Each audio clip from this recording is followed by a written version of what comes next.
Halo guys, selamat siang, selamat jumpa dengan saya host di Tiru TV.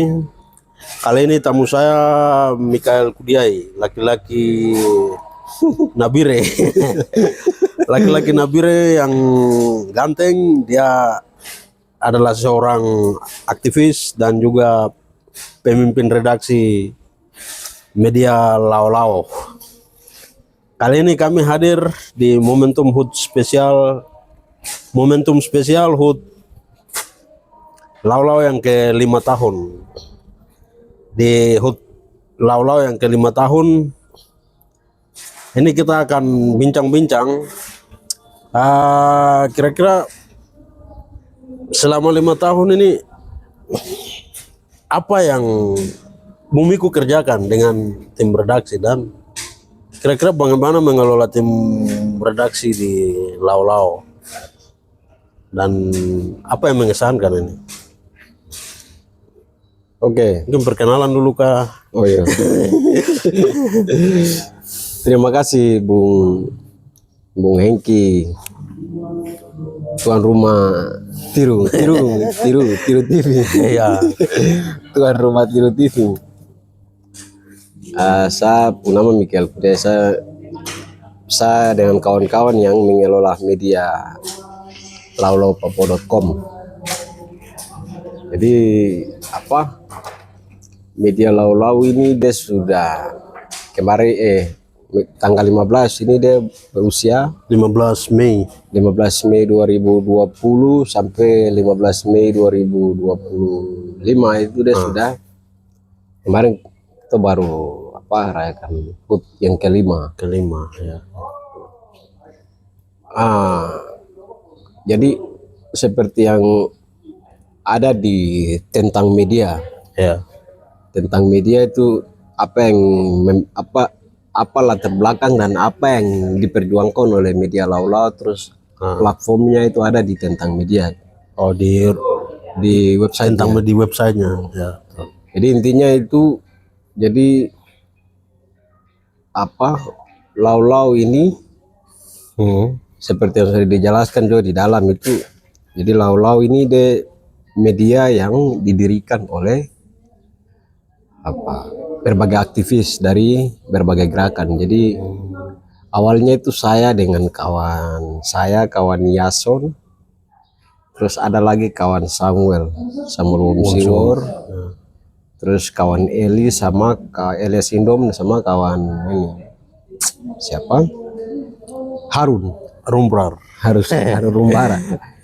Ya. Nah itu kita cerita 2019 kita diskusi untuk kita diskusi pembacaan situasi baru dari berbagai dinamika persoalan yang ada di Papua ini.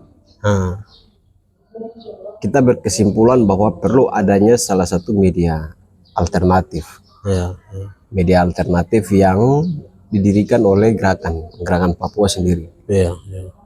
Lahirlah media Lau Lau.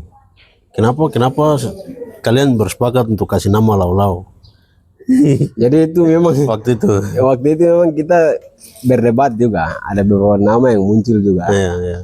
Dari sekitar berapa 5 atau 6 nama yang muncul itu kita tulis di papan, kita berdebat sampai terakhir itu kita memilih nama Lau Lau. Ya. Nah intinya itu kan karena Lau Lau itu kan identik dengan nama hewan kanguru. Namanya kanguru. Tapi kan kalau macam biasanya bahasa umum, bahasa pasaran di Papua itu kan dia namanya jadi Lau Lau. Atau orang Merauke bilang tuh saham kah bahasa. Orang Merauke. Tapi udah ada yang bilang juga itu di Merauke itu dia punya kangurunya tuh jenisnya kecil dibandingkan yang di Australia. Terus dia dianggap macam hewannya bodoh begitu. Jadi kan dia jadinya jadi bahan candaan terus hinaan, Lau Lau. Jadi ya kita pilih nama Lau Lau itu juga supaya mudah diingat oleh orang. Mudah diingat oleh dia, jadi bahan candaan, bahan tawan, tapi itu kita bawa dia ke dalam media dan kita bawa Lau Lau itu dia jadi macam apa perlawanan. Ya. Macam misalnya kalau macam di Timur Leste itu kan mau bere itu kan macam anak jalanan kan. Iya, iya. Nah, tapi kita pikir tapi itu terlalu jauh. Cuma yang lau-lau itu kan biar macam lau-lau. Iya, kadang Nanti kita langsung pikirnya kehidupan sehari-hari juga kadang kita kalau orang macam susah mengerti apa, weh lau-lau cepat, lau-lau. atau dia tidak respon cepat apa yang Cuma kalau macam kita bilang lau-lau berarti orang yang dibilang lau-lau dia ingat kayak media lau-lau. Oke. Maksudnya supaya apa ya, supaya tapi intinya itu supaya bisa mudah diingat. Terus aja dia jadi macam kita hinahan tapi itu mengingatkan kita untuk kita harus lawan macam gitu. Nah, intinya begitu. Karena itu ya, dan belum bilang stigma kalau bahasa besarnya. Dia jadi stigma tapi dia jadi semangat. Iya. Jadi ini menarik dari kearifan lokal. Orang bilang kearifan lokal tuh begini. Jadi sejak sesudah kita dirikan, itu kita awalnya itu sudah sekitar berapa? 14 orang, 15 orang itu kita bagi orang untuk yang lain urus untuk bagian TV. TV itu ada 3 yang kita lalu putuskan, dokumenter, infografis, diskusi sama wawancara. Itu terus ada juga analisa harian, ada juga ekopol, isu perempuan. Jadi kita bagikan sekaligus di situ waktu itu. Betul. Dan waktu itu pembagiannya siapa tanggung jawab apa waktu itu? Dan selama menulis itu teman-teman lebih fokus ke isu-isu apa di media lau-lau nih? Jadi itu pertanyaan itu juga yang muncul waktu kita launching media tanggal 15 itu di channel YouTube Lau-Lau. Itu ada salah satu kawan kasih pertanyaan ke kita pembicara waktu itu pada saat launching media Lau-Lau itu. Ini media ini nanti akan fokus kemana, isu apa? Saya dengan kawan-kawan sampaikan waktu itu. Jadi media Lau-Lau ini dia media pergerakan. Jadi dia mendidik aktivis untuk menulis juga. Dia lebih fokus mengerucutkan ide-ide, gagasan, kritik, perdebatan-perdebatan untuk harus muncul di permukaan. Artinya kan selama ini kan kalau menurut kami punya pembacaan waktu itu juga itu kan orang melihat isu perjuangan Papua merdeka itu dianggap macam itu isu orang yang tidak bersekolah. Orang dia dianggap macam momok. Padahal itu sejarah Papua dan perjuangan Papua itu ilmiah sebenarnya. Sebenarnya itu ilmiah dan suara-suara aktivis itu suara dari lapangan langsung. Tapi itu tidak dikelola di dalam tulisan, video. Jadinya orang macam hanya aksi, kasih naik foto, ya publik lihat, wah ini anak-anak orang-orang tidak bersekolah, tulis juga begini, kita susah tulis berita, kita susah untuk kasih masuk di dalam kajian akademik, kita susah untuk kasih masuk di dalam bikin skripsi. Orang aktivis macam model seperti begini, macam-macam begitu. Terus orang-orang tua misalnya kalau anak-anak Papua yang mau masuk ke gerakan kan tidak usah gabung dengan orang-orang yang anak-anak yang jadi stigma itu sudah ada. Nah, Lau-Lau hadir itu selain tadi seperti tadi, dia jadi media untuk perdebatan, tapi juga tuh dia mau membongkar ruang-ruang ini nih, membongkar ruang-ruang yang sebenarnya orang yang mau aktivis apapun itu dia punya pengalaman hidup itu, dia sudah berkorban, dia sudah itu sesuatu yang harus dianggap penting. Nah, penting itu dia sulit untuk salurannya kita harus didik untuk menulis, kita harus kasih tahu kalau kau punya pribadi itu penting, kau punya pribadi, kau punya gerakan, apa yang kau bersuarakan, entah gerakan itu kecil, entah gerakan itu tidak ada bersuara, tapi dia kalau sudah ada upaya untuk melawan, mempertahankan diri, dia sudah terlibat di dalam aktivitas gerakan, itu kita harus lihat bahwa dia itu penting. Media Lau juga tuh dia mengisi supaya ruang-ruang itu dibuka. Itu dibuka, itu ini supaya orang itu baca, oh pimpinan gerakan ini dia menulis ini, anggota ini dia menulis ini. Ya, ternyata dia selama ini begini, tapi dia punya ide seperti begini. Kalau macam kita tulis di status Facebook segala macam, spanggal terus Facebook ini kan macam tempat sampah. Betul. Di Facebook ini kita hanya lihat berita aktivis hanya baca orang lain punya tulisan, tapi kebanyakan juga akademisi di Indonesia, terus juga kampus-kampus di Papua segala macam ini kan produksi banyak tulisan-tulisan, tapi mereka jadikan dorang ini hanya objek. Tapi kesimpulannya nanti mereka ambil untuk kepentingan otus, untuk kepentingan pembangunan kolonial, untuk kepentingan macam-macam. Tapi untuk gerakan ini supaya mau counter itu. Supaya kita bawa lagi ke ranah yang lebih ilmiah. Konteks perjuangan ini dibawa dalam ranah yang ilmiah. Perjuangan ini bukan main-main, perjuangan ilmiah. Kemerdekaan itu penting karena itu ilmiah. Itu untuk menghidupkan bangsa yang besar. Dan pengalaman-pengalaman itu sudah terjadi di belahan negara. Di mana-mana bikin begitu. Lewat koran, misalnya Timur Leste dengan dia punya. Sampai pada uskup juga bicara, itu ada proses-proses gimana konsolidasi, meyakinkan kampus. Ada juga kajian-kajian dari lapangan. Sebagaimana yang dilakukan Lau dan media-media lain yang ada. Jadi intinya itu. Oke. Ini menarik karena bagaimana ketika misalnya orang melihat kita orang Papua melakukan aksi, dong akan anggap bahwa itu hanya segelintir orang-orang yang hanya sakit hati. Apalagi mau menarasikan dengan narasi yang ilmiah, logis. Sementara di dunia akademisi sendiri tadi seperti mereka sangat absen. Ya, sedikit yang menulis, tapi ada yang menulis hanya untuk kepentingan. Nah, yang menjadi pertanyaan saya di Lau sendiri ini sudah 5 tahun Lau berdiri ini, apakah ada atau tidak kontribusi dari akademisi mereka menulis dengan narasi-narasi yang selama ini dibicarakan oleh orang Papua dalam konteks pergerakan ini? Kalau selain dari aktivis yang menulis. Kita memang seperti tadi saya sampaikan, Lau ini ini kan dia media gerakan, jadi satu tuh kita mau mengangkat suara-suara aktivis tadi itu, satu juga itu kita mau meyakinkan akademisi LSM terus gereja bahwa perjuangan itu penting, perjuangan itu ilmiah.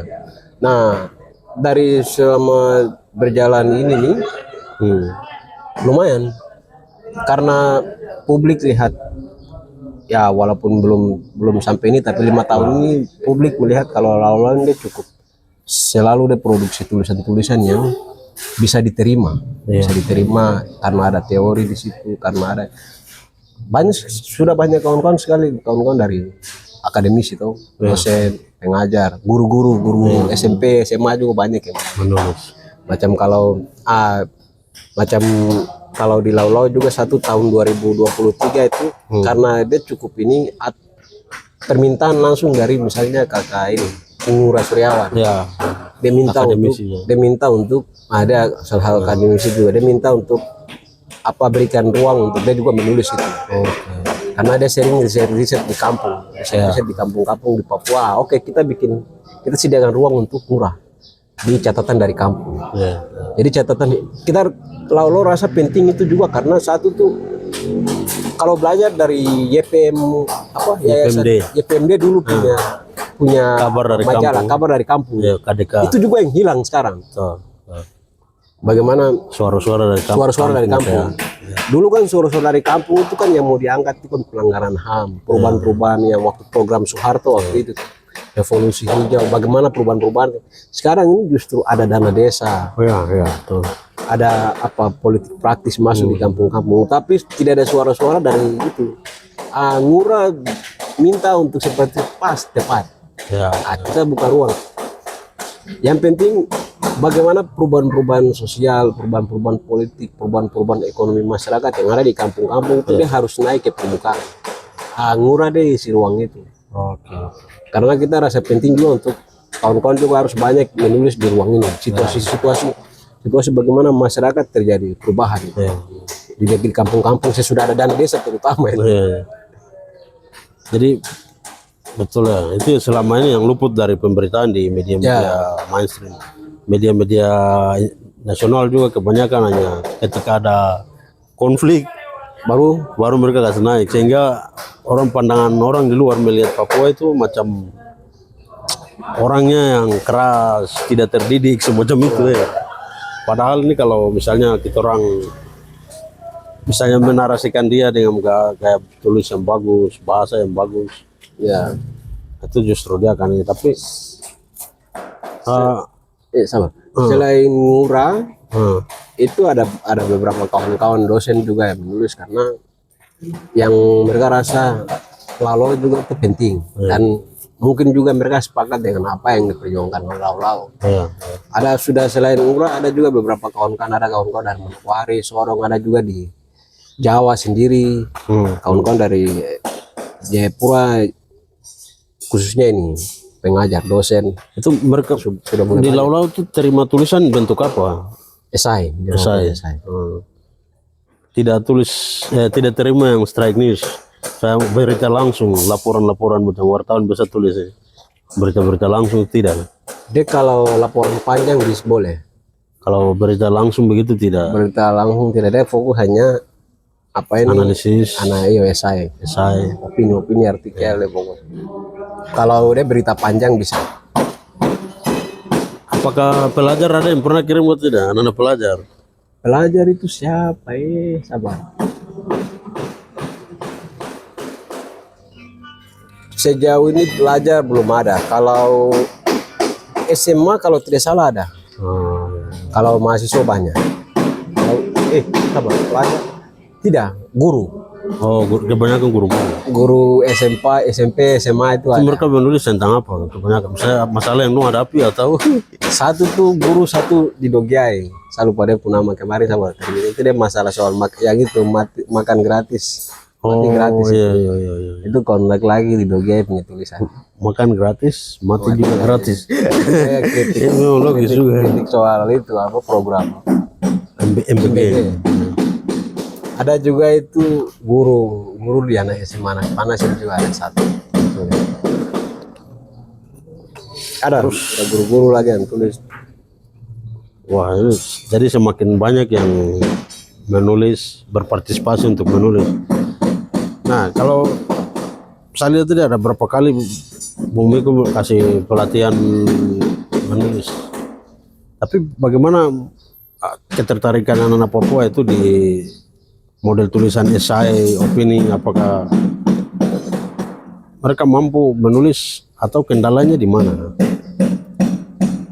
Itu juga yang memang menjadi keprihatinan kita semua juga di Papua. Soal menulis ini tidak hanya di Lau, tidak hanya Sasa atau teman-teman Lau saja, tapi itu juga dari Jubi juga sering tekankan itu, suara Papua juga sering tekan harus menulis.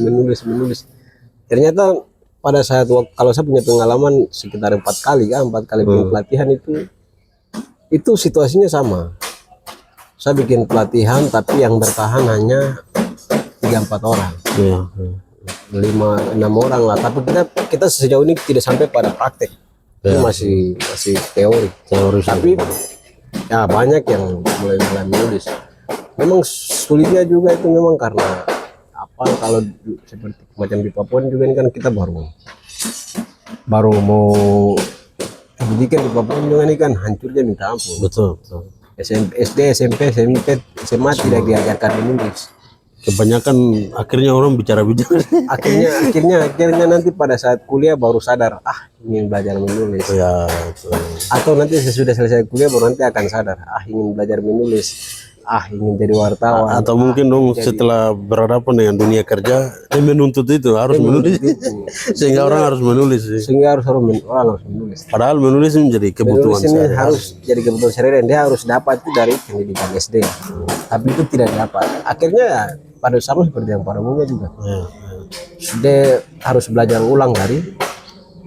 Sementara pada saat di masa sekolah itu dia masih anggap ini sangat tidak penting. Betul.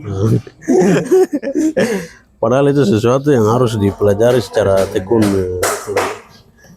Ini yang kendala-kendala yang kita menghadapi di mana-mana itu orang Papua itu terutama kalau bicara oke, tapi soal tulis. Tapi saya yakin dengan tersedianya ruang-ruang platform media sosial maupun media-media mainstream ini justru akan mengajak orang Papua itu nanti bisa lama-lama terbiasa itu. Karena dulu kan tidak ada media-media seperti ini. Nah, di ulang tahun yang kelima ini apa yang spesial dari Lau Lau? Yang spesial itu walaupun banyak kawan-kawan yang keluar juga karena dia harus kawan-kawan banyak yang bikin media-media baru juga, terus juga kita hanya sekitar tinggal beberapa orang aja juga. Tapi ya yang spesial itu pertama itu Lau Lau masih ada. Kedua itu Lau Lau udah semakin mendapatkan dia punya jalur atau wajah lah. Dia mau fokuskan ini kemana? Kalau yang dulu itu kan dia umum, media gerakan umum. Tapi dengan adanya hadirnya Lau Lau itu dia memberikan pengaruh propaganda kepada kawan-kawan semuanya. Lahirlah misalnya media khusus perempuan, akhirnya media khusus masyarakat adat dan yang belum ini macam media buruh sendiri, media masyarakat adat sendiri, media yang khusus kritik sastra sendiri. Macam kalau media kuasa apa kan sudah ada. Media yang khusus misalnya isu ini. Kalau macam semua medianya sudah ada, berarti ya Lau Lau dia harus mengerucutnya kemana? Itu kebijakan kebijakan redaksinya ada di gitu. Dan mau bawa kemana tuh? Itu kan rahasia redaksi. Tidak mungkin bongkar sini juga. Jadi yang spesial itu ya Lau Lau dia harus kerucutkan apa yang mau dia perjuangkan. Pemirsa itu selama ini mungkin pemirsa juga sudah mengikuti seperti apa media Lau Lau itu. Nah ini seperti apa kerja-kerjanya tadi sudah dijelaskan oleh Bung Miki. Mungkin ada hal-hal lagi yang mau disampaikan oleh. Ini mau selesai toh? Jadi terakhir itu kalau saya sendiri ini saya pribadi saya lihat media itu kalau saya lihat media itu dia itu hidup. Media itu dia hidup. Media itu dia harus menjadi alat yang bisa mengkomunikasikan masyarakat massa dengan organisasi dengan media. Nah, masyarakat ini dia mau berkembang itu ada di isian dari medianya. Masyarakat dia mau ke jurang itu ada di medianya. Masyarakat dia mau bangkit harus ada di medianya.